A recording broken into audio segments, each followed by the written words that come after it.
Сөз депутат Әбілдаев Азамат Рахатұлына беріледі. Рахмет. Құрметті төраға, құрметті әріптестер. Біздің депутаттық сауалымыз Қазақстан Республикасының премьер-министрінің орынбасарына жолданады. Қазақ халқы бір-бірінен кездесіп амандасқанда, ең бірінші мал жаның аман ба деп сұрауы тегін емес. Себебі мал халықтың тұрмыс тіршілігі күн көріс көзі. Асырап отырған малдың саулығы ол отбасының ғана емес, бүкіл халықтың саулығының негізі. Мал шаруашылығы, ауыл шаруашылығының ішіндегі жетекші саланың бірі болса, ветеринария оның ең өзекті жүйесі болып табылады. Ұлы физиолог Павловтың сөзі бар: медицина адамды емдейді, ал ветеринария адамзатты емдейді. Яғни ветеринария жан-жануар мен адам арасындағы қалқан тәрізді. Қызмет атқарушы үлкен бір жүйе. Ветеринария жүйесіндегі тоқырау, ауыл шаруашылық тауар өндірушілерінің зардап шегуі мен табысының қағылуы, мал шаруашылығы саласының инвестициялық тартылымдығының төмендеуі, бюджеттік қаражаттың тиімсіз жұмсалуы сияқты жағымсыз салдарға әкеліп соғады. 2020 жылы нодерлік дерматиттің таралуына байланысты әртүрлі вакциналар жүрді. Нәтижесінде мал қырылған фактілер аз емес. Халықаралық тәжірибеге сүйенсек, Бразилия және мал шаруашылығы дамыған басқа елдерде аурудың алдын алу үшін вакциналау міндетті шара. Мемлекеттен бір сөйлеу сияқты аса қауіпті мал ауруларын диагностика жасау үшін және санитарлық сойуды компенсациялау үшін жылына қаншама қаражат бөлінеді. Оның орнына бұл қаражатты бруцеллез ауруына қарсы міндетті вакциналауға жұмсаған жағдайда 2-3 жылда бұл індеттен толық құтылуға болады.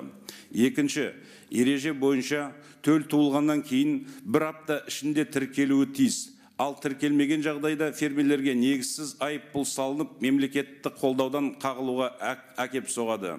Мысалы, туылған төл жөніндегі мәліметті мал шаруашылығы ақпараттық жүйесі базасына 3 айдан кешіктірмей енгізу мүмкін емес. Өйткені биркалар ең жылдам дегенде жаз айларында ғана келіп түседі. Министрлік мемлекеттік сатып алу жүйесіне сілтеп, биркалармен уақытылы қамтамасыз ету бойынша өз міндеттерін орындамайды. Үшіншіден, мал шаруашылығының ақпараттық жүйесі 10 жыл бұрын әзірлеген. Бүгінде бұндай формат заман талабына сай емес. Блокчейн сияқты заманауи технологиялар бар. Онда мал иесі электронды өтімнің жібереді, ал ветеринар келіп түскен өтімді тіркеп қояды. Осылайша операцияның цифрлық ізі белгіленеді және алаяқтықтан қорғайды. Осындай көп арналық әдістемені енгізу қажет. Төртінші, мемлекеттік ветеринарлық қызметтің материалдық техникалық жабдықталуы нашар. Соның ішінде зертханалар, реактивтер таба алмай, реагенттердің жарамдылық мерзімі талапқа сай келмейді. Бұдан бөлек, жеке зертханаларға аса қауіпті ауру түрлеріне талдау жүргізуге тыйым салынған. Бұл салаға соңғы рет инвестиция 2013 жылы салынған. Талдау жүргізуді бәсекелестік ортаға шығару қажет. Бұл талдаудың құнын төмендетіп, сапаны арттырады. Бесінші, бұл саладағы маман тапшы. Оның бір себебі мемлекеттік ветеринар дәрігерлерінің еңбек ақысы орта есеппен 70 мың теңгеге, қаражаттың аздығы, білікті мамандардың тапшылығына, жастардың осы мамандыққа баруға ынтаның болмауына әкеп соғады. Алтыншы, министрлік ветеринарияға қажетті көңіл бөлмей отыр. Ветеринарлық бақылау және қадағалау комитетінің төрағасы және 2 орынбасарының қызмет орны жарты жылдан бері бос.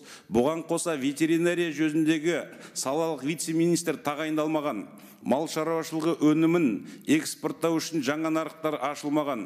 Бұған дейін жұмыс істеп келген нарық жобалауда ветеринарлық ахуалды жақсарту бағытындағы жұмыс толықтап қалған.